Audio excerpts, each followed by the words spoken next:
today. And I'm also going to send out an email just because, I don't know, maybe you're not. I'm not necessarily confused by the study week, but sometimes we get it, sometimes we don't. Sometimes you get a study day, and now you get 2 days. So it just seems to change every year, which is fine. But it does sort of mess things up a little bit. So I'll send out an email just recapping everything that's due, what's sort of still outstanding, where I am in terms of grading, and so on and so forth. So I will send that email out in the next day or so that you have that.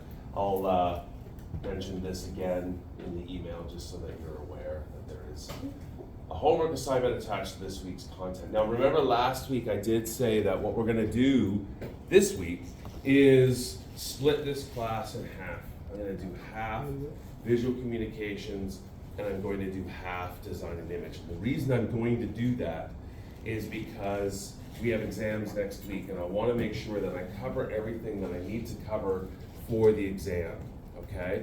So that's why I'm doing a split class. It's a bit unorthodox, but since I teach you for both classes, that's what I want to do, just so that I can, again, make sure that everything that needs to be covered for the exams is addressed. I will take you through the exams. I'll do it at the end of class so that it's a little bit more, it's the last thing you sort of leave with, because it's probably the thing that you need to concentrate on in terms of next week, week 6, which is the exam week. Okay. Any questions about anything before we sort of jump into it? We'll sort of start slow. Maybe people will join us, maybe people won't join us, we'll see. Any questions, concerns? Too early for questions? Okay. So yes, that is why we'll start with visual communications. I do want to just point this out as well. If we can go to the, you don't have to do this, but I'm just going to go into content, and I'm going to go into the week by week agenda. I'm just going to scroll down to week 5, which is the current week that we are in, and you'll notice that it reads UI and UX. And class 7, which is the week after we come back from the exams, is typography. And what I'm going to do is I'm going to flip those subjects. Okay, so I'm going to work with typography today, and then for week 7, when we get back from our exam week, then we'll look at UX and UI. The reason I'm doing that is there's a couple reasons. One, the typography lecture is just a little shorter, and so since I want to do both design and image and visual communications today, I want to work with something subject matter there just isn't as much of it. So it won't take us as long to get through that lecture, and then that way we can get into the design and image stuff a little bit faster. This tends to be a longer lecture. The other is that I can ask more pointed questions about typography than with the UX UI. This UX UI is more us just getting into conversations about, you know, why was this designed the way that it was? What was the logic behind it? That sort of thing. Whereas with today's subject, with typography, we deal more with terms, typographic terms, terminology, and those are things that I'm going to have on the exam. Okay, so I'll give you some hints while we're going through that. But this allows me to ask more pointed questions that I can frame as short answer questions, like true and false, multiple selection, and multiple choice. Okay, so for instance, as an example, I might on the test ask, Arial is an excellent example of a sans serif typeface. And you would all click on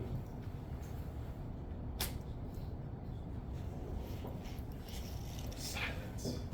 Anyone want to take a guess? True and false. 50% chance of getting it right. Arial? True. Yeah, it's a sans serif typeface. Okay, so if you didn't know that, you're like, oh, I'm not going to pass this test. We haven't done typography yet. We'll go through it today. We'll talk about all that.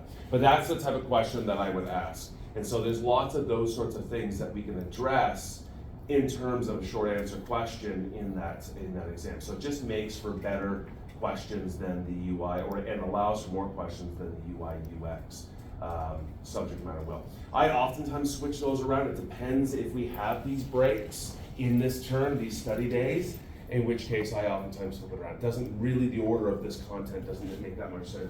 Doesn't matter all that much with the exception of elements of design and principles of design, which we started with because that's sort of the starting point of all of this. We get into color, we get into all sorts of things that we can address however we want to, wherever we want to put them in terms of the order that we teach them, okay? But I did want you to make you aware that I am aware that UX UI is what we're going to be covering this week. We're going to flip it for typography for those reasons, okay? So let's get into typography. Now, when I say typography and I expect everybody to jump out of their seats, I'm not being facetious this time around. Obviously, no one's going to jump out of their seats for alignment, but for typography, now this is a pretty cool subject. And a very important subject, right? Because like I said before, I don't care whether you're designing for print, whether you're designing for the web, where ultimately your design is going to go and be displayed, text is very likely to be a significant part of that communication. And so understanding how to use text, to manipulate text even to a point where it becomes another design feature and it's not just straight text that you read, or if it is straight text that you read, how is it structured? What are you doing with it to ensure there's a degree of ease to which people can read those statements and get the information that they need from it. So, very important. Now, this is, again, not to suggest that it can't be artistic, it can't have some dynamics to it that are unconventional. So obviously Eric Satie over here, this little, I'm not even sure what this is for, whether it's an insert for performance or what it is, but it's a beautiful looking design, or at least I like this design a lot. Now, obviously this isn't gonna work for an instruction manual on how to do something or how to drive from point A to point B, because that's not the type of display or how information should be presented for something that is instructional, but for something that is more artistic, that is there to represent and give sort of a feel for whatever it is that it's addressing, in this case music, and very sort of sedate music. This works beautifully, very artistic, has an engaging sort of quality to it, and so on and so forth. So we can do a lot of things with typography. And we're going to talk about what we've addressed before or previously, which is text is really just a relationship between positive and negative forms, right? And so once we understand that, then we can start to pull it apart. We can start to manipulate it and say, well, how creative can we get with this? So this works because, again, within the context of what it's addressing, it works for the audience that it's being addressed to, much the same as this is. So, jazz festival, okay? Jazz is very interestingly designed. It's the largest visual element on the display, or on the advertisement, on the brochure, on the poster. But jazz is not written, I mean, you can make this a lot clearer, right? You can literally just write jazz across the top screen using the same typeface, and it would probably communicate a little bit better than this is. So, why didn't the designer do that? Why didn't the designer say, you know what, I'm just gonna use this typeface, all white against this black background, and it's gonna be this large, and I'm gonna put it right at the top of the screen. It could have done that. That doesn't make it wrong. But why maybe did they make this choice? To appear like a jazz. What's that? To appear like a jazz, like actual jazz. Okay. So it has a jazz quality to it, and we see the trumpet, and we maybe see some things in it. So for sure, yeah, that could be certainly one of the sort of creative directions that they took with it. Okay. Fair enough. Fair enough. It kind of speaks to Art Deco New York, which is very much where jazz is born. Okay. Okay, so it has a relationship to its history. Absolutely. Absolutely. Anything else? I feel like creativity and like weird logos are way more eye-catching than just plain old text that you see in like any other advertisement. So if you're gonna use like a solid color, make it unique at least. Okay, so by virtue of making it unique, it stands out. And there is a certain degree of truth to that, right? going with our scenario from last week, right? I always sort of equate it to this quick walk to school or to work, and you're on a street, and there's all sorts of stuff going on. What are the things that are catching your attention? It could be sound, it could be a visual, it could be all sorts of things, but there are things that you target on and you sort of latch onto. And so this could be something visually that you do that with. Yeah, I would say probably, like if you listen to jazz or know anything about music, pianos, it has the black and white with the one off black letter, or even just knowing how, I forgot what it's called, but blues goes, it has a different, I can't remember the word, but Okay. instead of do re mi, it has a different Right, okay. position. Okay. It's similar to that. Okay. I like how you started that though with people who are interested in jazz. Who's likely to go to a jazz festival? I'm asking the hard questions this morning. Yeah, people who are interested in jazz, right? If you're interested in a different music and you don't care for jazz, then this isn't really maybe communicating all that much to you. You notice it, you recognize it, and you move on. But for those that are interested in jazz, they don't have to have jazz written across the top of the screen cleanly and in a very organized fashion. You can get away with this because this audience has seen the word jazz so many times that you can pretty much do anything with it and they're going to see jazz in it. You see two Z's, they're going to think of jazz, okay? So that's much the same as when we were talking about was it last week or the week before? I guess it was the week before, where I had words, shape, and I had photosynthesis. And every single one of you read that out as soon as I put it up. That's a long word. And as long as, again, that first letter, last letter stays intact, you can jumble all the remaining letters in between however you see fit, and it will still read as that word, in the case photosynthesis. And I sort of made the joke, how many times have you actually said photosynthesis in your life? Probably not very many. And how many times have you read it? Well, maybe not that many times as well. So just by virtue of the fact that you were able to read that on a word that you maybe don't use or see that often, really speaks to how strong words can be. And especially if you are interested in what the word is communicating. In this case, I'm interested in this type of music, this genre.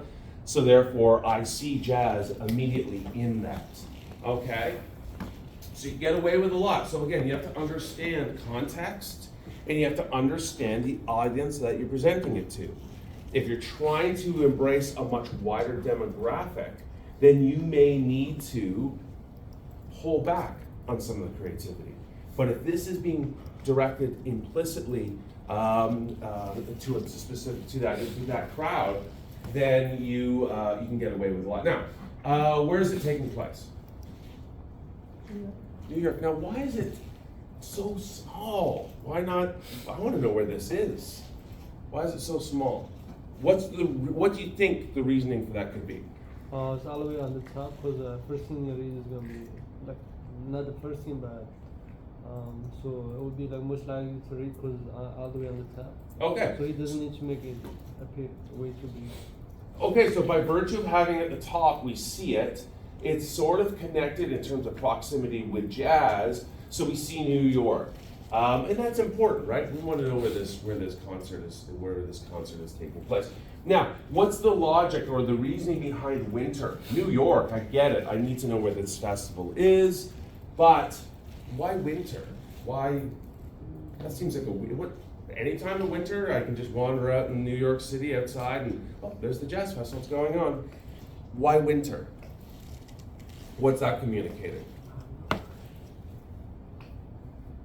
Well, it sounds like and I don't know this for sure, but it sounds like to me that they might have several jazz festivals in New York. So they have a winter one and perhaps they have one in the summer as well.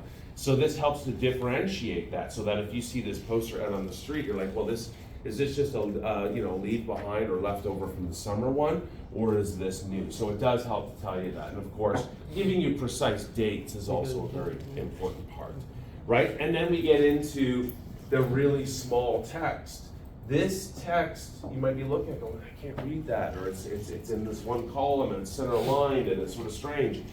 That text is only for those people that are interested in, first they're in New York, or going to be in New York during the winter, they're interested in jazz, and they're the ones that are going to read this. Anybody that is not interested in jazz, that is not going to be anywhere near New York, doesn't like festivals or whatever, is going to pass by that. So that comes back to our idea of engage your audience. So our audience, almost everybody's engaged by this because it looks different, it's visually engaging. Captivating them long enough for them to read the information, if it's relevant. For those people that are engaged by this, God, I don't really like jazz, they move on. But for those that are engaged by this, they might read this. And then again, once you've left, maybe a couple weeks or a month down the line, you're like, oh, the jazz festival, I remember that's coming in the winter, that's starting sometimes in the winter, in January, and you remember those details, okay? Because it's relevant to those individuals. So not all the information needs to be hitting you over the head. It's really the information that's going to draw you in or communicate something about this entire thing that's important. So let's bring this back to a web layout. Same idea. We start off with a header at the top of our web page. We have a logo, typically in the far left. We have a menu, so the sort of the brains of the operation. Wherever I can actually do things with this website, I'm going to be able to find that in the header. Okay, and then I might have a login or a search. If it's something like something I can search, content that I can search. I might even have some social media icons on there because again, those social networks might be relevant to the operating of this website. And then I have a hero image. That's going to be one of the first things that catches your attention. And then there might be a big statement that is also coupled with that hero image to really be this idea of jazz, right? To pull you in, grab hold, communicate where you are and your options. And then I can start moving from there. Then I go from header to header to header. Header breaks up sections of content. Sections of content are shown together based on whatever it is that are communicating about those sections. Okay, so I don't go to the inner part of the website or further down the page of the website, much the same as I don't read this, if this isn't communicating what it needs to communicate to me first. So branding becomes very strong in communication. Very quick, easy visual communication becomes very relevant for headers on websites and mastheads on a printed document and so on and so forth. Okay, so we use all the things, right? Alignment, configuration, layout, all of these things to help tell our story. So how do we know that this is, we've been living on a rock for the past 15 years. And so we've never been out to a movie. And so you climb out from under the rock and you see this thing. How do we know what this thing is in terms of what is it communicating about? What is this?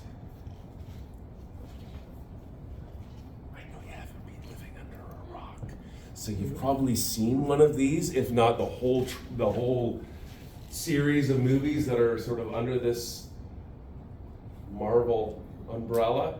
It's a movie, right? It's a movie. All right. Now that the hard questions are done, let's get into the really challenging stuff. How do we know this is a movie poster for this movie? What visual things are communicating? Let's look at alignment features. Let's look at placement. Look at hierarchy. Look at typographic styling, look at anything else.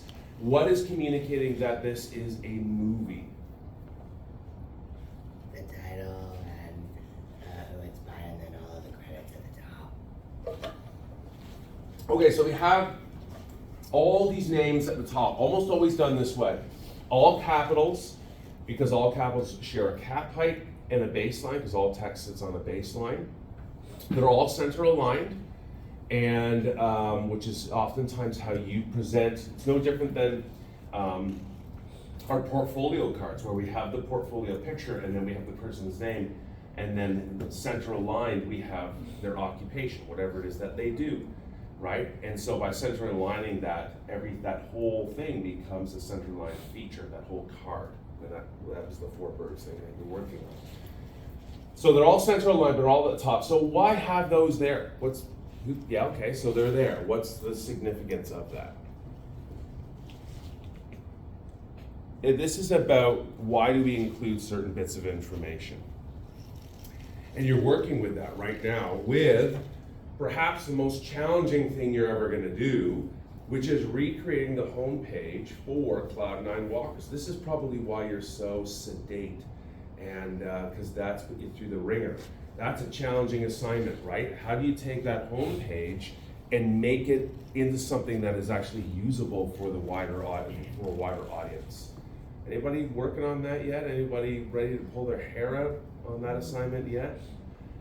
So you've got a lot of liberties to take with that. You can do whatever you want with that. It's your choice as a designer to say, hey, I think the homepage would make more sense if it were structured in this way, and this is the content that is being displayed or presented on that homepage.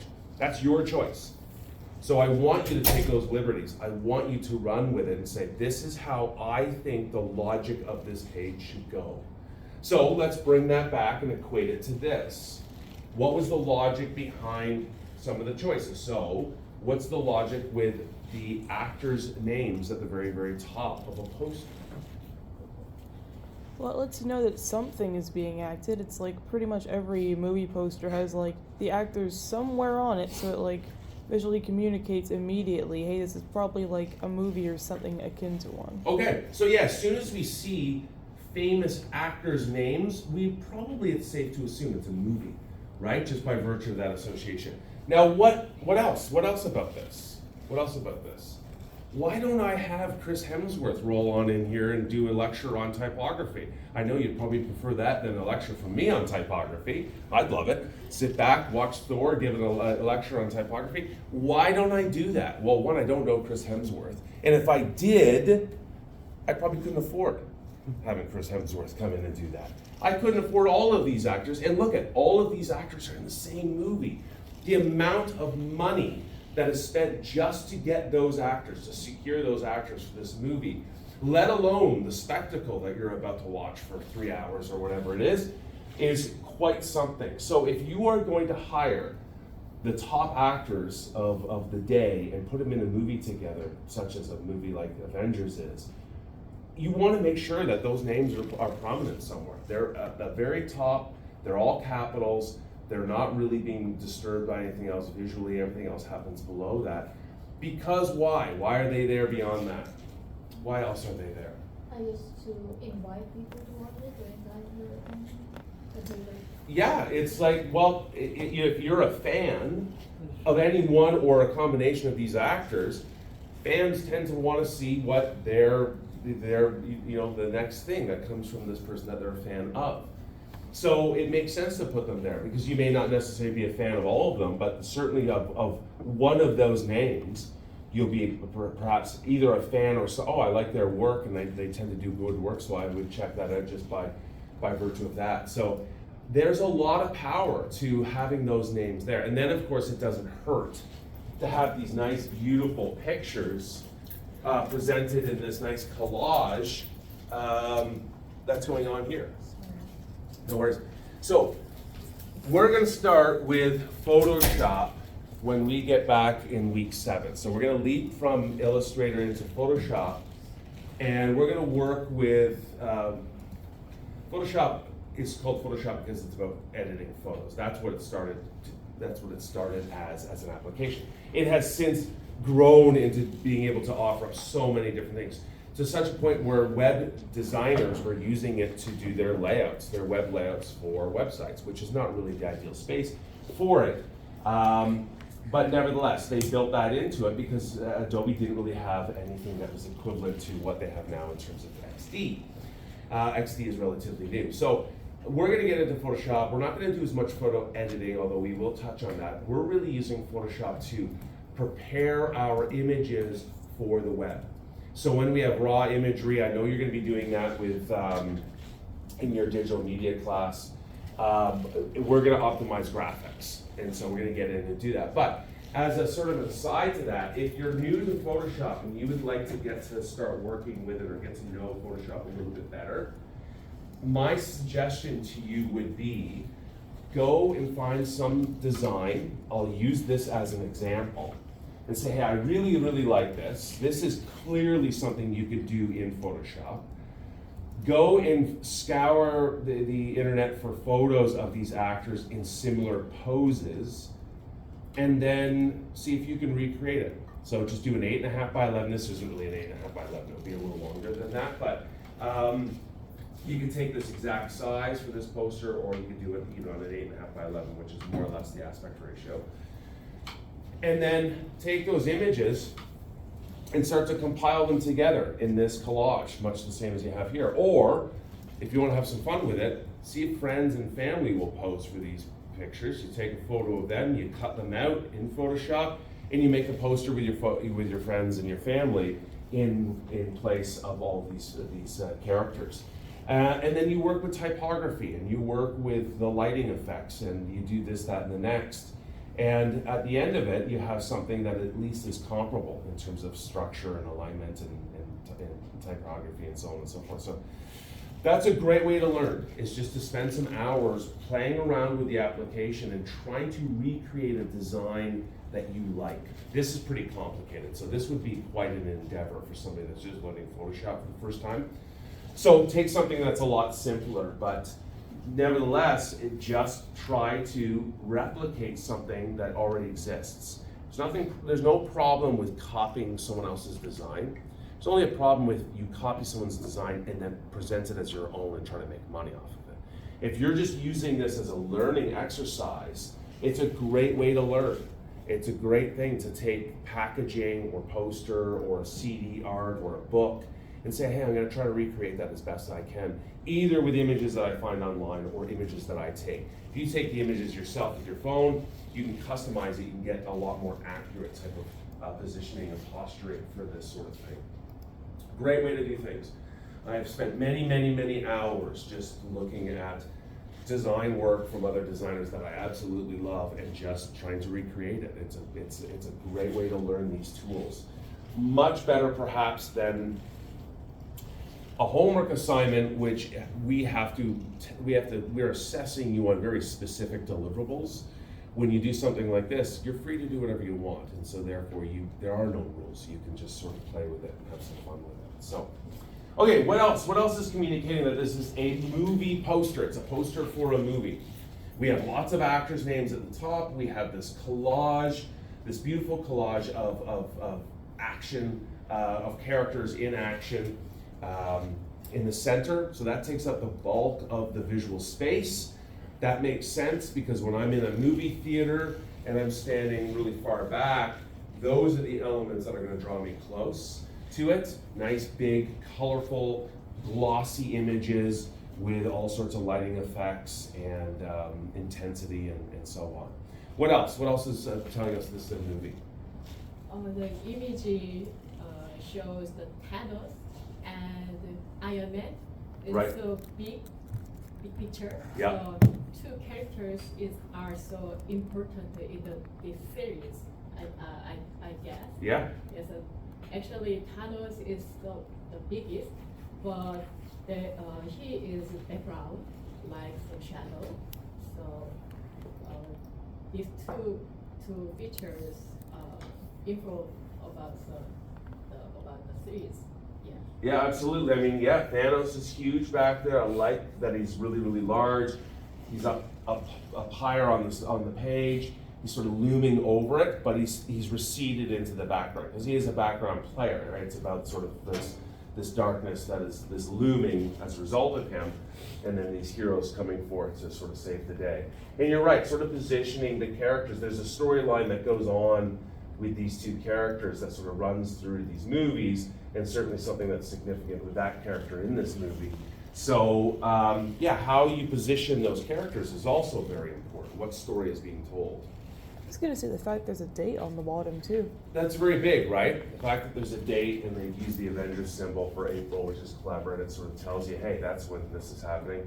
We have production notes. Can you guys read this out for me? Please, can I get someone volunteer to read out those production notes? Just read it.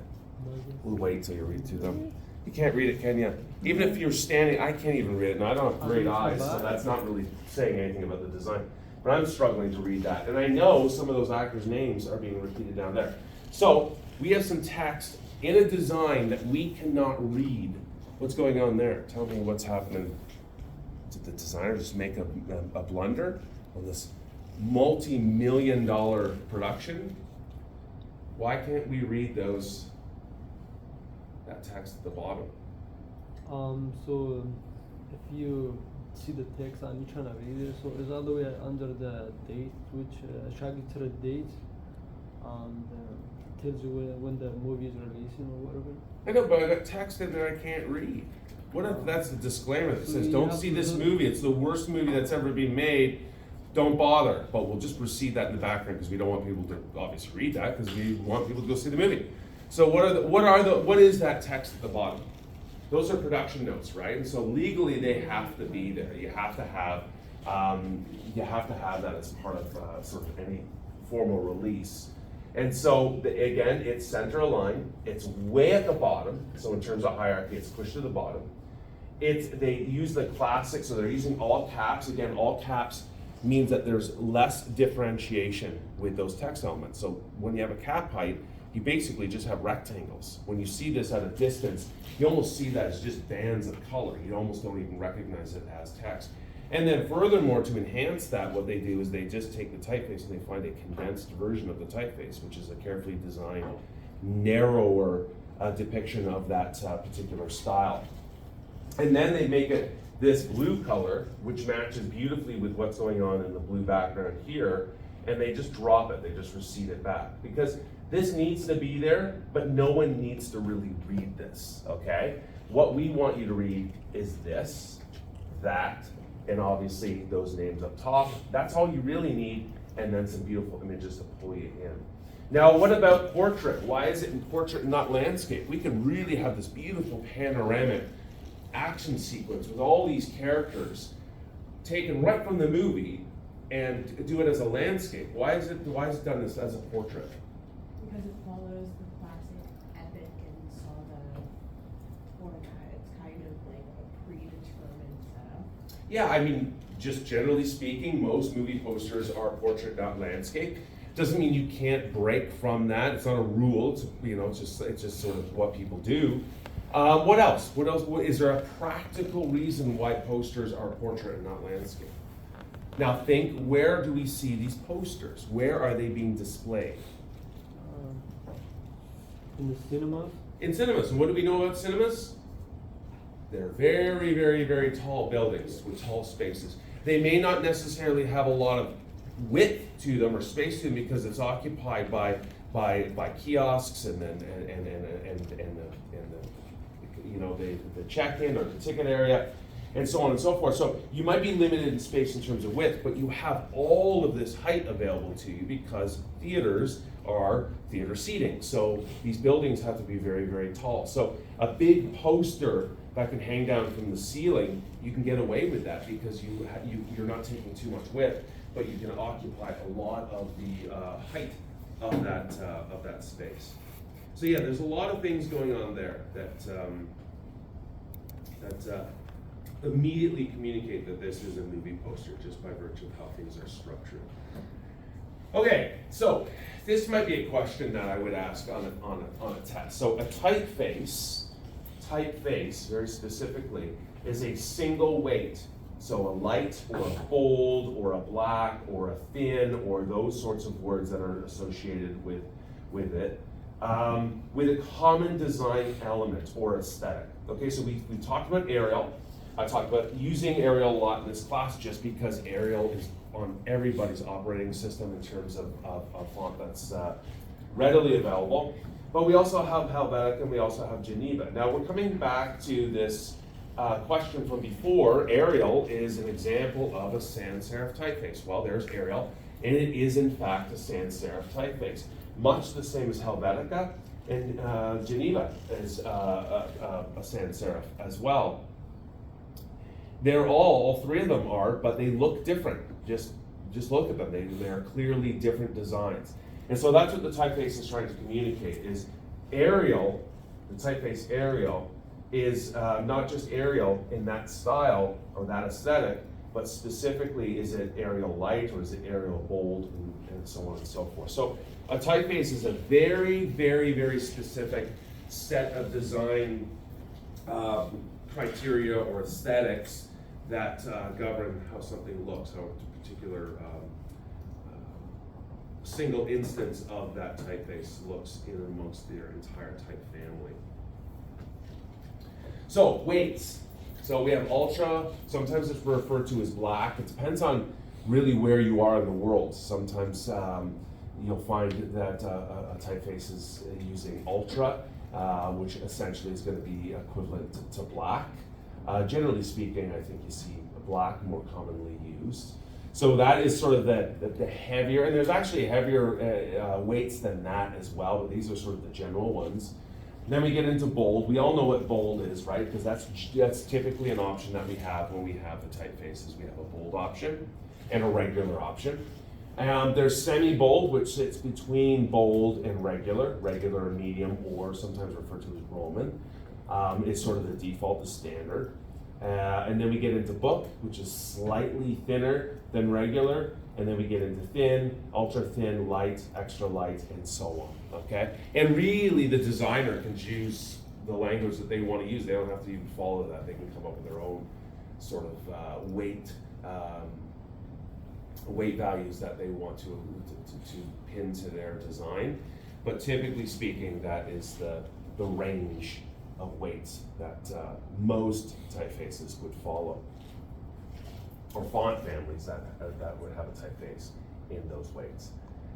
Then we have width, so compressed, condensed, narrow. That's our movie production notes at the bottom of our poster, that typeface that looks like it's being squished together. It's not squished, so please don't interpret my example as well. All they did is they just took that type in Illustrator and they just grabbed a handle and they just pulled it in. They didn't do that. They designed it to appear as though it was narrower than its regular normal default. And then conversely, we can go to the other end of things where it looks wider, it looks extended. So it looks like it's being stretched out. It hasn't been, it's being designed that way. But here's an example of that, right? This would be extended, this would be regular, and then this would be narrow or condensed. So it just takes up a little less space. So production notes for movies typically are done as a condensed, compressed width for those production notes. All in capitals, that's sort of the standard way of doing it. Okay, so optimal line length. We talk about columns and setting up columns and structuring columns, especially for a website, but certainly for print as well. And so when you're dealing with columns, well, how do you set up a column? Who determines what the width of a column is? Ours was 70 for Couples Resort. So you really have to sort of think, well, a column is there to increase the ease in which, or rather make it easier for those that are reading it to be able to read that information without getting lost. And so we set things up in columns, which we talked about last week with alignment. So sort of the optimal width is going to be based on how many words you're going to have per line in that column. So 12 words is sort of the starting point. Obviously you can have more, you can have less, but that's sort of what you're shooting for. And that equates to about 50 or 60 characters per line. And that's also including space, right? So spacers, anything that is separating two words. Spacing characteristics, that includes that as well. So 50, 60 positive, negative characters that go within that column. And that's sort of the range that we're looking at. Again, these are not laws, you don't have to follow this. It's just generally speaking, this has proven itself to be the optimal line length when dealing with column text. Of course, it's all going to be dependent on the size of the font that you're using for your information. All right, so let's go a little history lesson here with with our typefaces, right, with typography. So here we have 5 separate characters, and we have a bracketed serif. So these are serifs, little feet that stick out, that jut out at the end of the characters. And so we have a bracketed serif, we have a hairline serif, we have a slab serif, a no serif, or a sans serif, as you typically will hear it referred to as, and a semi-serif. Now, I know it's probably difficult to kind of see that from where you're sitting, but which of these 5 do you think is the oldest one? Which one do you think dates back the furthest in terms of a style? Which one, sorry? Third? This one here? Yeah. And why do you say that? Maybe the old Bible or the text some use write some this scripture. I see. Yeah. Okay, so there might be some frame of reference to suggest that these slab serifs, we're used to seeing them from times past. So we're going to sort of, ancient times. Any other guesses? That's a good guess. Any other guesses? I would say the 4th one because it doesn't have that much details. Okay, so by virtue of having less details, simplified by being simplified, it might suggest that it's older because it's just not as ornate. And so, well, things that were from that time period maybe weren't as ornate because they didn't have the capabilities to create that. So that's a fair enough position to take. Any others? One more? Anyone to want to say deviate from that and say, oh, you're all wrong, I'm going to go with this one? No? Everybody's comfortable with the first. Now, why the first one? Just because it has old That's the wrong place. I really do need to change that because so many people say, well, it's got old in the name. I love it. That's a Sherlock Holmes answer to me. It's got old in the name. That works for me. That would probably communicate that it's certainly old, and it is actually that one. And it's not because it has old in the name, but the old is obviously a sort of a giveaway for that. It's a bracketed serif. Now let's ask ourselves, as we always should, why? Why would a bracketed serif be the oldest style here that's depicted here? People were obviously, doing things by hand and writing by hand and that sort of thing. So where would we see this? Where would we see these types of letters? Newspaper. This will date back further than newspapers. Yeah, we're going back to sort of Rome and ancient Rome and Greece. But yeah, newspapers are coming. Numbers. So we oftentimes might think of Roman numerals, and we see them in this style. What about the serif itself? Okay, those little feet. What about those? And the fact that this is a bracketed serif, and this is a clean hairline and a clean slab, meaning it has 90-degree angles. Is there something about that might communicate? How do you think they would create this? Where would they be? Where would we see these numbers out in the environment way back when? I was gonna say like in terms of pens, like father kept Kerning. It's kind of a flick of the quill. It's a flick of a pen. Oh, okay, right. That way. Like calligraphy Yes, and that okay. way. Okay, possibly. It does date. This is done differently than that, but that certainly very well could be something that people were also using at that time. But this specifically would be displayed where? Where would we see it? What sort of materials are we talking about?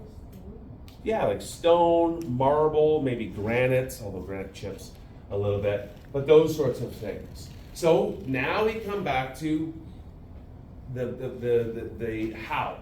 How do we work with if I dragged in a marble slab and said, all right, let's get working on this. We're going to create some websites on this marble slab. How are we going to do that? How does that get done?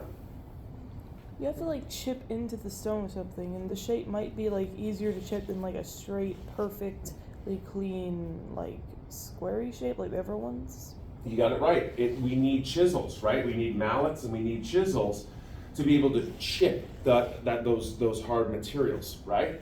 And so a bracketed serif is where you would place your chisel to start this character. And partly why these exist is because if there's any sort of imperfection, or if you are a little too aggressive with your mallet and you crack, or there's a vein going through it, you could potentially crack that area. Well, far better it be cracked or chipped up here than compromising the readability of each of the letter forms that make up whatever it is that you're trying to communicate on that hard surface, on that marble or on that stone. So this is a starting point. Now, why is it bracketed? Why is it curved? Why not a pointed chisel? Take something that's pointed and do it. Why not pointed but bracketed, which is sort of like a crescent moon? What would be the reasoning there? Too much other letters. To what, I would sir? say. I would say too much like other letters to be like in a line or something. Okay, possibly.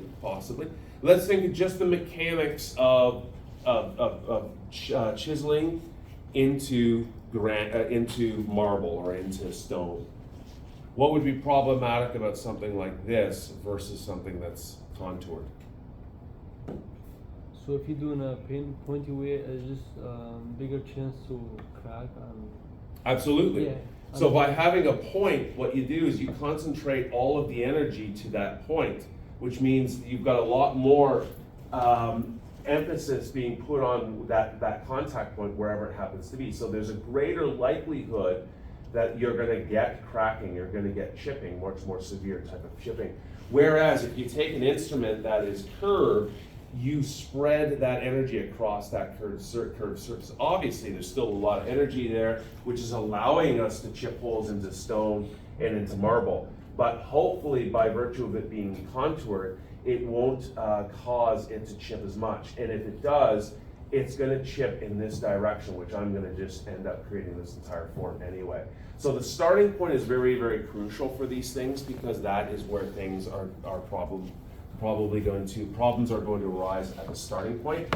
Once I establish an area, then I can start using different types of chisels and create the rest. Okay, so we have the bracketed serif for that reason, and then we get into a hairline serif and a slab serif. That comes back to now print. So when we start working with materials that are more malleable, we start working with cork, we start working with wood, we start even fabricating them out of metal and plastics, then we can get away with doing all sorts of things with serifs that don't have to conform to how they were traditionally done with mallets and chisels. And then at some point, some designer says, well, why do we have these serifs at all anymore? We don't need them. They're not providing any sort of functional purpose in terms of creating these letter forms. We're printing them out on a inkjet printer or a typewriter. So they just get rid of them altogether. And then another designer says, well, I really like serifs. So what I'm going to do is I'm going to reintroduce it, but we're just going to put a couple serifs on, just sort of make it decorative and make it stand out and be unique from everything else. And so sort of that's the timeline there of the origins of those letter forms and sort of how they came to be. All right, let's give you a chance to work with some typography. So you've done this to some extent. This is sort of like the Coca-Cola logo and some of the things that we've done. This is gamified though. So if you don't mind going into your favorite browser, type in that URL and try your hand at a couple. So they change style. So they're all different typefaces in different widths and in different weights and that sort of thing. And just see how well you can recreate some of these things. All of these letter forms can be created, as you can see, with anchor points and handles. All letters can be done that way. I'm not going to ask you to do them that way, but certainly this game will help you appreciate how each is unique and designed in such a way that gives it that unique style.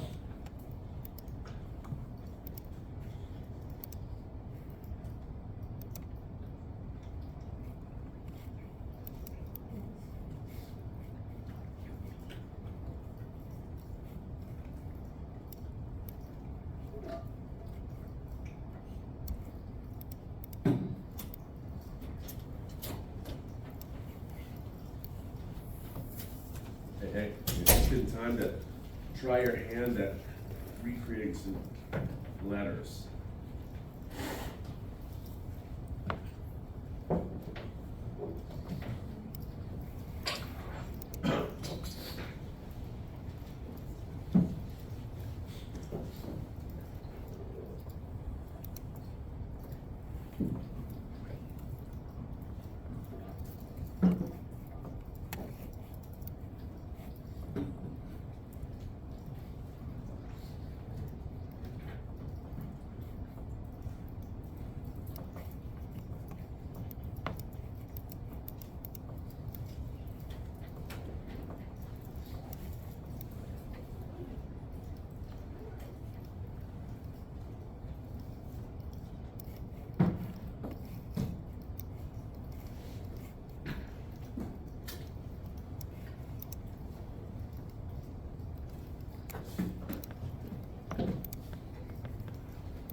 Did we get any perfect yet? Has anyone got a perfect?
One of the worst things you can do is to give everyone a game like this and then think that you can start teaching again. That's exactly what I'm going to do. I've got another one of these coming up too that's based on kerning, which is pretty cool. As you're sort of clicking away on your last one, hopefully, certainly while we're bookmarking this, because it is a fun exercise to go through. But I remember in design school we had to do this. So we had to do the entire alphabet, but we had to choose whichever typeface that we wanted to use. I can't remember if it had to be, I think it had to be all capitals. But we had to do it by hand, so we had to recreate everything by hand and then ink it, and then we had to create an additional letter that was unique, which just wasn't part of the alphabet, but still fit stylistically with what we had chosen. That was quite an exercise. So it's well worth sort of going through this, sort of to appreciate what a typographer does in terms, or a designer, a text designer, does to, what they have to go through to make sure that things are uniformly the same and aesthetically the same from letter to letter, all the way through the alphabet, uppercase, lowercase, italicized, bolded, different sizes, so on and so forth, different weights. So they're all carefully designed. And then one might think also too, things that are simple, like an Arial, which is a sans serif typeface, might be the easiest. Those sometimes can be the most difficult typefaces to reproduce. Things that have serifs, things that have scripts, you have the benefit of those curved lines in the case of scripts. In the case of serifs, you have the benefit of an object that is a rectangle, a 90-degree angle, so that you, that's a good starting point. So sometimes sans serifs are difficult to work with. Okay, so there's styles we know: Roman, italic, oblique. Oblique is just another name for italicized. Italicized is carefully designed text to appear on that sort of on a slant. Obliquing is sort of a forced way of doing it. If you want to make something look like it's italicized, you just simply can oblique it and approximate what it would look like as an actual italicized text. We have script, so based on handwriting, so we see flowing script down below with the word flowing. Everybody's familiar with this. And then individual non-flowing characters that don't connect is any sort of decorative typeface typically fits within inside that term. Okay, so those are just the different types of styles that we associate with text. Then we get into leading, or you might know it more as line spacing. In most word editing software programs now, they will probably refer to it, and rightfully so, as line spacing, because that is literally what you're doing. You're just adjusting the space between the lines of text for a paragraph, or for a multi-line sentence, or whatever it is. But the print term for it is leading. If you were to talk to a person in the industry that was working largely in print, they would probably still be referring to it as leading. I know it reads leading, but it's pronounced leading.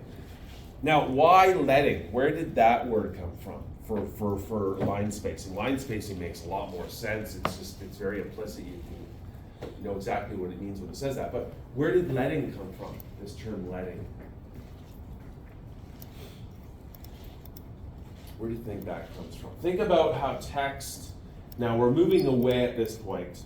We're getting into typesetting. We're getting sort of into the print process and away from using a chisel. So where do you think leading comes from? That term.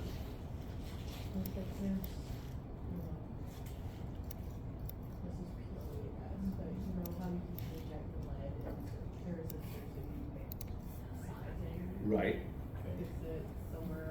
You got it. I mean, you got the right idea. You're applying it to a pencil, probably, right? A technical pencil.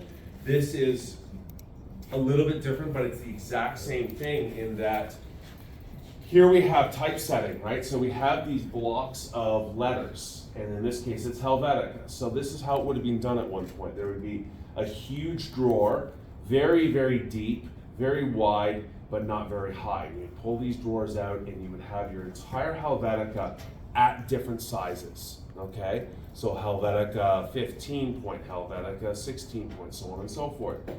The only thing that's going to be different is just the physical size of those letters. So when you need larger letters, obviously you go to the larger ones at the top. If you need medium, you go to the medium, and you go to the bottom for really, really small ones, whatever, however that drawer is set up.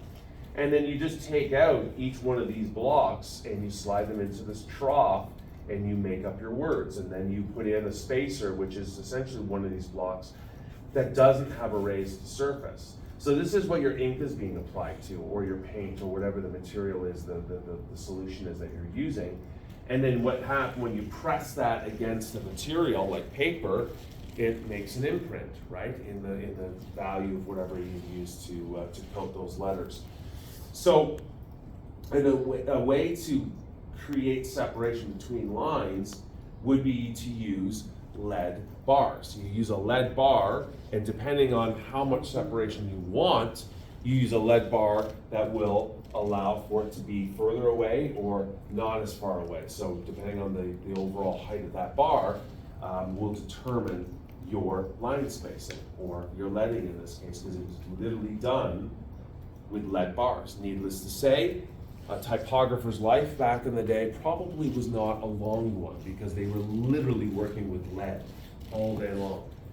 So that's where that term comes from. We know it as line spacing, but you might come across that at some point and go, I know what that is. Okay, we have tracking, which also in most word editors or software, we might know it as letter spacing, because that's essentially what it's done. It's just adjusting the spacing characteristics between letters across the entire word or sentence or whatever it is. So in this case, we have one that is tracked. The tracking values are working with negative values. So when you use negative values, what you're doing is saying, hey, I want to reduce the amount of space that exists between the letter forms. And then if I go into positive value, so 100% or 200%, I'm creating more space between the letters. So here's a case of something that's loosely tracked, and the case of something that is tightly tracked. And again, the idea of a track is things that can move along a track can come together, or they can move apart, right? Kind of like an accordion. can squish in and you can extend it out. So that's the idea of letter spacing. Now, where would we see an example of this in design? What industry out there in the world that relies on design to sort of communicate to an audience uses sort of this heavy use of tracking? Where do we see that?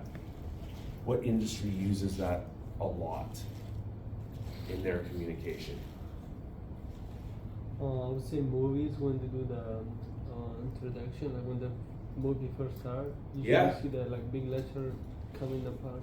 Yeah, you'll see that a lot of times in movie credits, for sure. And again, depending on the type of movie it is, that's significant. Not all movies do that, but certain movies will do that, absolutely. Anything else, any other industry? So that's the movie industry, which is good. And then we also see it on the movie poster, because we just addressed that, right? On movie poster, they do the opposite. They bring the tracking values in to make less space between those letter forms, and then they use a condensed typeface as well. Where else do we see this bottom use used a lot? You'll see it in books, for sure. So anything that is sort of artistically treated, you'll see examples of that. Anything else? Cosmetics, perfumes, things like that. You see it all the time, right? You see it on packaging. You get this little tiny bottle of something, you've got very little surface space, and yet they're still tracking it very heavily. It seems to go against sort of logic. You'd think when you have less surface area, you'd bring things in. So why do cosmetic companies, why are perfumes, high-end fashion, why do they do this? Why do they use this? I mean, you go to a cosmetic counter, just look at all of them, and you're bound to find 90% of them are going to utilize this. Because it appears more classic and easy to read. Okay, it has a certain class or sophistication to it, okay, by virtue of having that. When we jam things together, it looks clumpy, it looks heavy, right? When we elongate them, when we pull them out, we air them out a bit. They tend to breathe a little bit better. Okay, so there is a degree of that. Why else? Why else may they use that?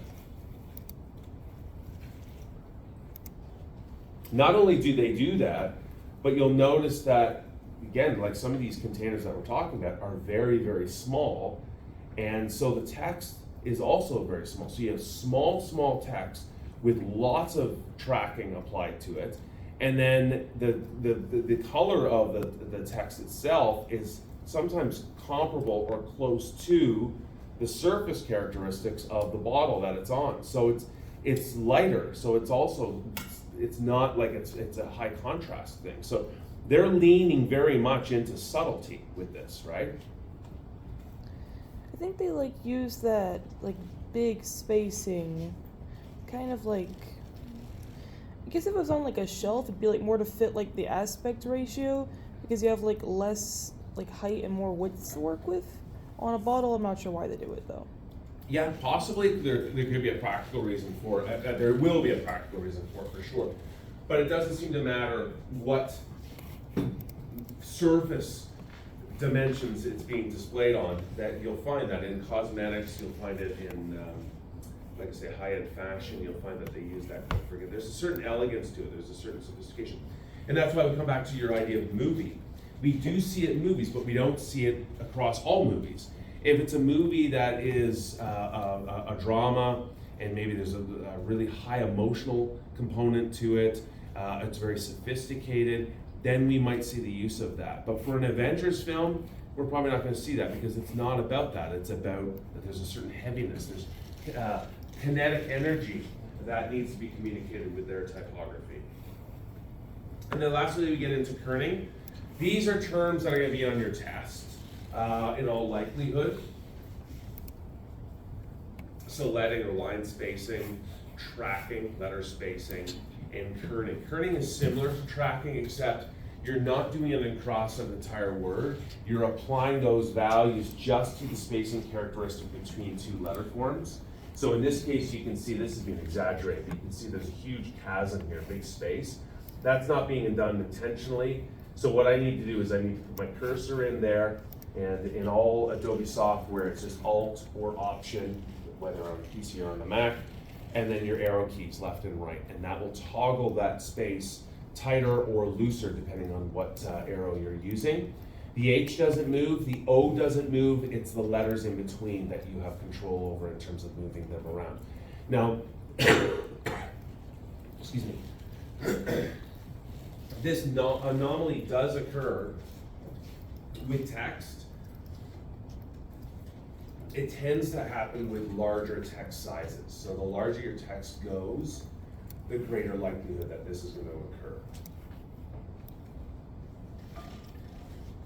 At 12 point, you're not likely to see this sort of problem. But if you do see it, you need to go in and clean this up. So again, you're going to see this for headers, for titles, for headers, subheaders. That's when you would go up and clean this up. You wouldn't go and kern a paragraph or multiple paragraphs of text. You don't need to do that typically, and it's just a little bit too specific an edit at that point. So this is more important when there's anomalies. Now, what's going to happen is all of you are going to be going online and finding really cool fonts to use for projects, which isn't a problem. But just remember that not all fonts are created equal, or not all typefaces are created equal. So that's partly why Helvetica is such a beloved font family or type family for designers, is because it's been around for a long, long time, and it's been very, very, very carefully designed, okay? And every iteration of it, every weight, every width of it has been carefully designed. So you can rest assured that when you use Helvetica, any instance of Helvetica, at any size, you're not going to run into these sorts of anomalies, because it's been carefully designed for this to not occur. But if you have somebody that's just creating fonts at home, which is cool, and they might do some really amazing work, they may not have considered what that's going to look like at various sizes or in different, sort of a different combination, a mixture of letters, like depending on the word. So these things do happen, they pop up with, typically with fonts that are not as carefully designed. So with kerning, this is sort of what you're doing. If you look at the bottom example, think of your word as a container that can hold liquid. And so what you're doing is you're filling, obviously this sits on a baseline, so no water's going past there, but you're filling each of these spaces between these letters with liquid, and you want everything to be level at the top, sort of at the X height. So what you're trying to do is distribute those letters so that the same amount, the same distribution of liquid exists in all of those spaces. You can see here, it doesn't, right? So what you do is you sort of move those letters around so that that liquid shifts into those places, and then there's an even distribution. That's what you're trying to do optically. Obviously, you're not doing this exercise with your titles and your subtitles for anything that you're designing. You're just doing this optically. You're looking at going, if I were to fill these spaces with a liquid that I could see, what would be the distribution, and how can I clean that distribution up? The other thing you can do is just take your words and flip them upside down. As soon as you flip a word upside down, it doesn't read very well. It's much more challenging to read a word upside down than it is if you just mix up all the letters in between the first and the last. So by doing that, you now look at it more as forms, as shapes, and less as letters, and less as something that's being communicated. And again, by doing that, it allows you to sort of see where those anomalies exist, and they can go in and you can adjust them. Now, I'm not suggesting that's how you would actually approach doing that, but that's just to give you a sort of, for instance, this is what's happening when you're working with kerning. And so what you want to do is make those adjustments on screen and to the best of your ability. So this is where I lose the rest of you. This is a great little kerning exercise. So you're taking your A and your V and you're sort of moving them left and right to come up with the optimal amount of space that exists between all the letter forms that make up the word wave. Okay, there are other words in there. So try your hand at this, and we'll give you a score as to how well you're doing. And we'll do this for a minute or so, and then we'll move on. We're almost done the lecture. There's not a lot to this one. which again is why we're doing it today.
Anyone get perfect?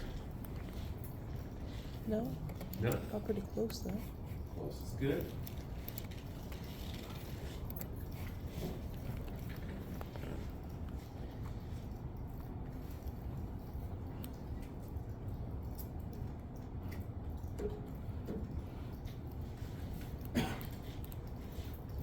All right, so essentially what you're doing when you're designing, obviously you're dealing with paragraphs, this is a little less the case, but certainly as you're dealing with titles or subtitles even, or elements that you might be using on packaging, such as what you've done already with Cloud9, and so on, each letter is a shape, right? So this is a stencil, we're looking at the alphabet in a stencil, and we want to make sure that you're taking full advantage of those shapes and how recognizable, how universal shapes are. Regardless of what language it's in, they have meaning, right? They have a value to them, the positive, negative relationship. And so we can do a lot with this, right? We can manipulate these to the point where we're getting rid of certain elements entirely from those letters, and it's just their shape, and they still communicate very accurately to what they are. And so think about that as you're sort of working. This sort of comes back to jazz, right? The idea that jazz can be manipulated to a certain extent. As long as you get that J and you get those Zs in there, you almost logically make that connection that's to the word. That's what you're communicating, that it's jazz. And so there's a lot of things that you can do as long as you sort of understand that. Of course, understanding your audience or the context is also really, really important. Now this is one of my favorite things. I've never had anybody laugh out loud at this, which I find very distressing, because I find it hilarious. But then again, I'm a typography geek, so I guess I would. Please keep the door closed. Thank you. 3 exclamation marks, not just one, because 3 is better than 1. Exclamation marks and exclamation mark. Using 2, 3, or 4 doesn't make it any more exclamatory than 1, but whatever, maybe.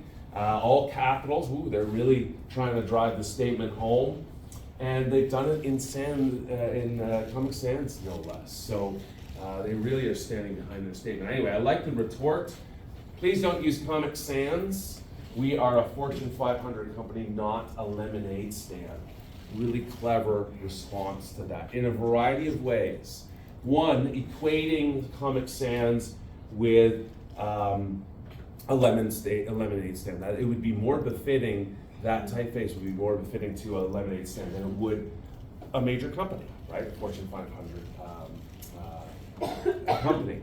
So that is a statement. Just grammatically how it's being structured, please don't use Comic Sans. We are a Fortune 500 company, not a lemonade stand. Now, what is that little thing right here? Does anybody know what this is? Does anybody know what that is?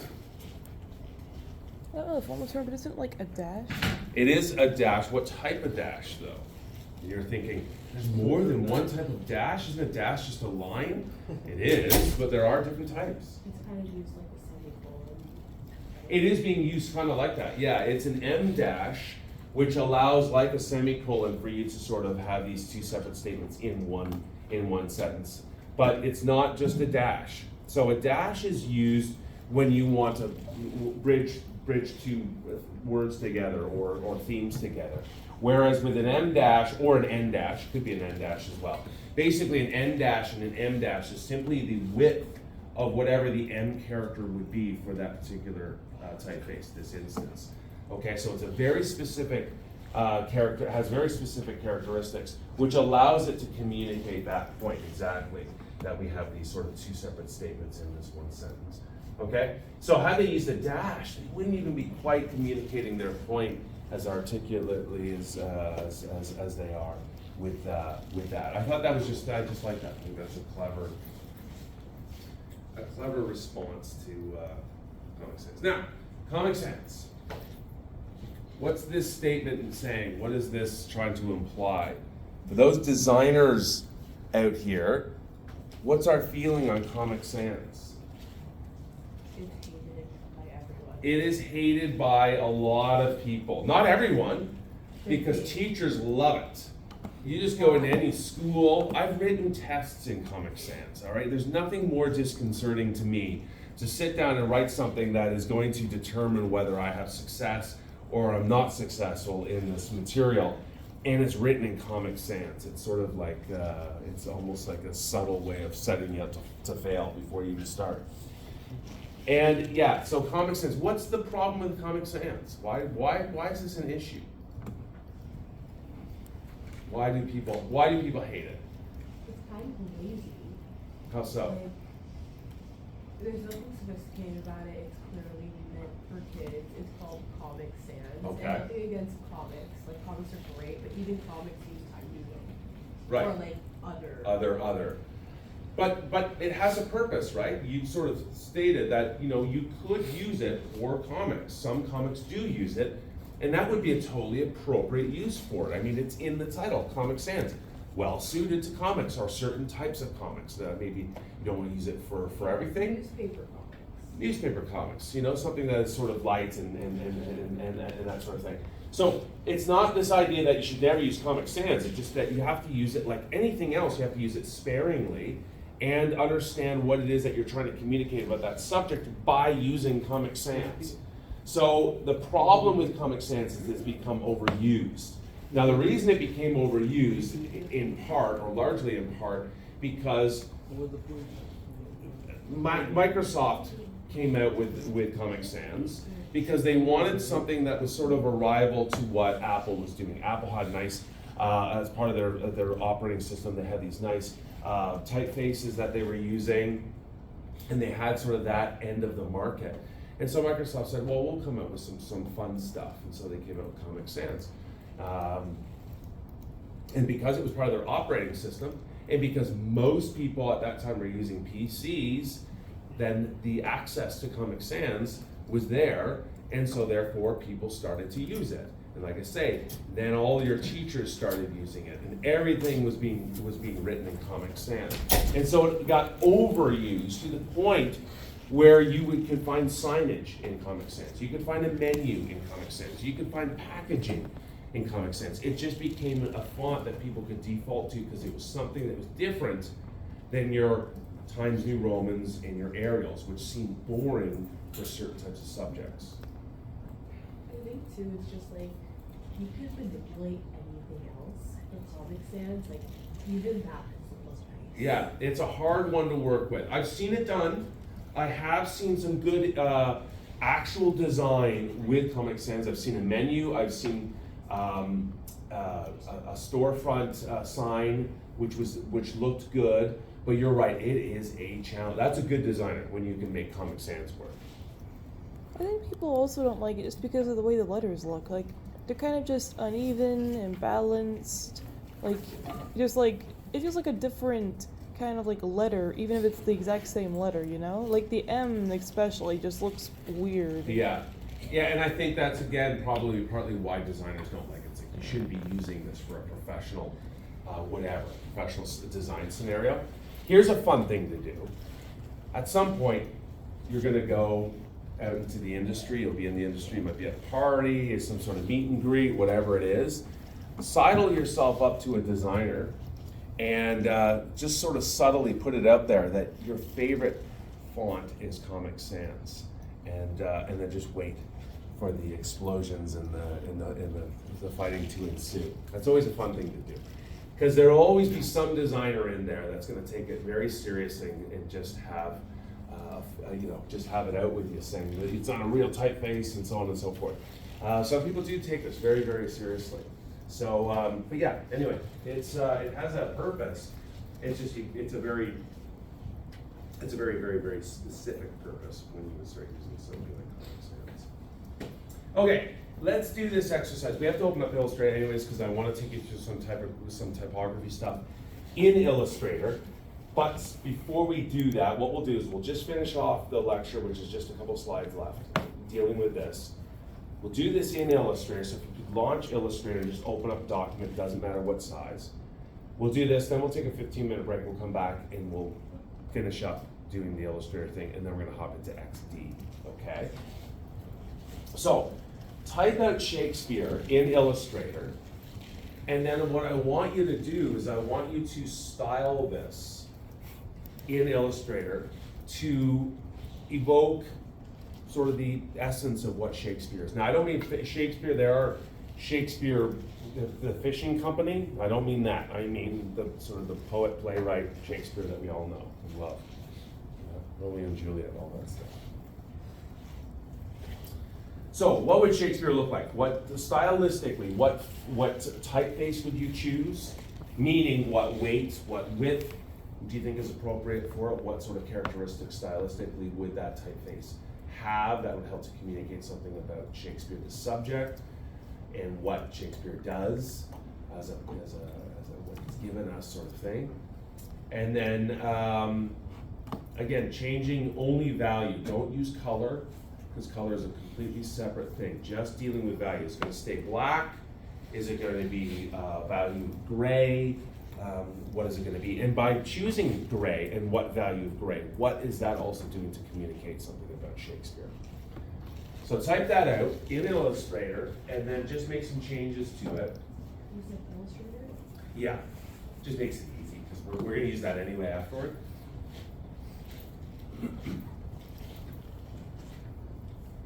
So Shakespeare.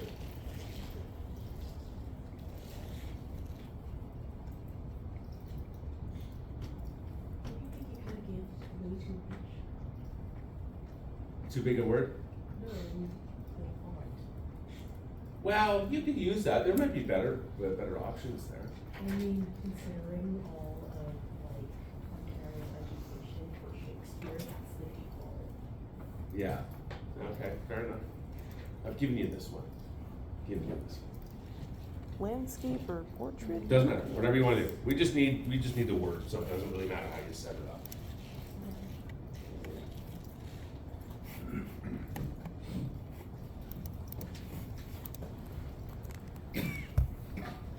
Then I presume some people might find more of a calligraphy type font, maybe a more script or flowing font, because that's likely how we wrote everything out. Like, yeah,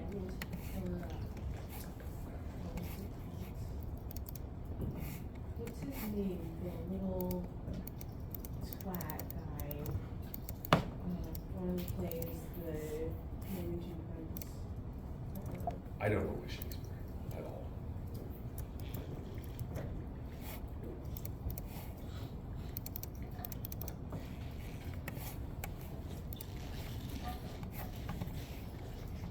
All right, we've got that one. Let's try this one. And say the word. You don't have to say it out loud, unless you want to.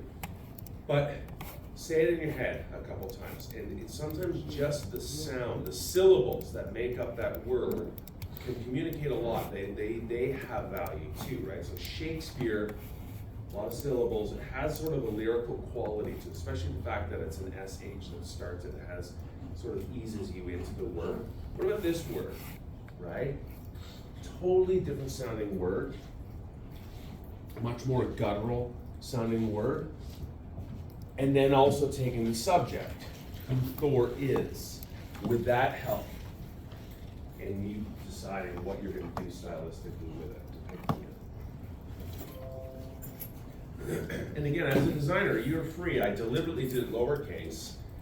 You're free to do what you want with it. You're like, nope, that needs to have a capital, or the entire thing needs to be in capitals. That's your choice. The designer makes those choices. He says, Thor needs to be communicated with this typeface in this way.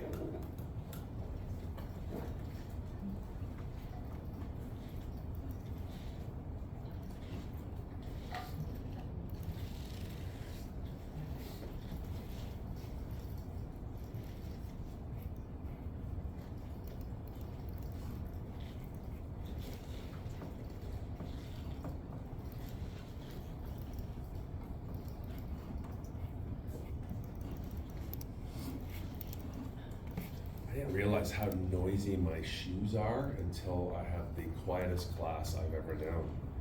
It's like that's all you hear. Now that's all you're gonna hear too. Every single moment of this class, that's all you're gonna be listening to my shoes. Sorry about that. Hey, but if you made a little bit more noise, it would just sort of blend in with the. All right, what do we have for Thor? What have you done for Thor? Who's chosen what for Thor? Did anybody make it all caps? Okay, all caps. So you thought, well, that just, why? What's your reasoning for doing it? First, I think the strong bold. Yeah, so you need something that is boom out there when you see it. Okay, so strong and bold, so by having it capitals, it just gives it a little bit more of that weight, of that strength, and there's truth to that. Capitals, there's just more to a capital than there's a lowercase.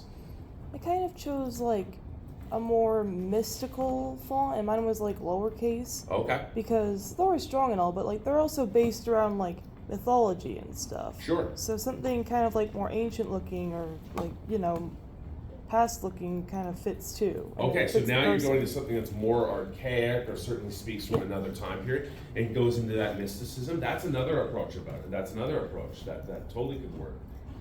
Again, we're starting to see, right? There's not one right answer. There's multiple ways of interpreting this and doing a good job of conveying Thor. Does anybody leave it at black or change it to gray? Yeah, black, not, again, saying it's right, but high contrast in this case excuse me, might reinforce that idea of strength and weight. All caps, another way of doing it, or choosing a more mystical font. Did anybody mess with the tracking? Did anybody bring the tracking in? Because again, by virtue of bringing in, you did so by bringing that in, by bringing forms together, they appear heavier, right? If you have a room full of these bottles, and I'm like, can you move all these bottles, into the hallway? and they're all sort of scattered about, you can do those individually, but if it's all sort of clustered together, the expectation is maybe we'll have to move all those at the same time. Just by virtue of the fact that they're all clustered together, they appear heavier. So yes, tracking them in is another way of doing it. So yeah, there's lots of different ways of making, we could put an outline on it, make the outline thick, that just gives more substance to it. We could have the letter forms touching as though it's all part of one object, so that it appears heavier that way. One last one, then we'll go on break. Silk. So again, say the word silk a few times in your head, and what does that make you think? And I know what you're gonna do. This is a fairly standard process. You type out the word silk, you highlight it, then you go up to the font and you literally toggle through all the fonts that are part of your operating system to see which one fits. That is not a bad process because you're doing the same thing. You're looking at them as they go by and going, nope, nope, nope, nope, that doesn't work. And you're making these judgments, but based on what you think the word silk sounds like. And so it's not a bad approach.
All right, so what did you choose for silk? What were some choices that were made for this?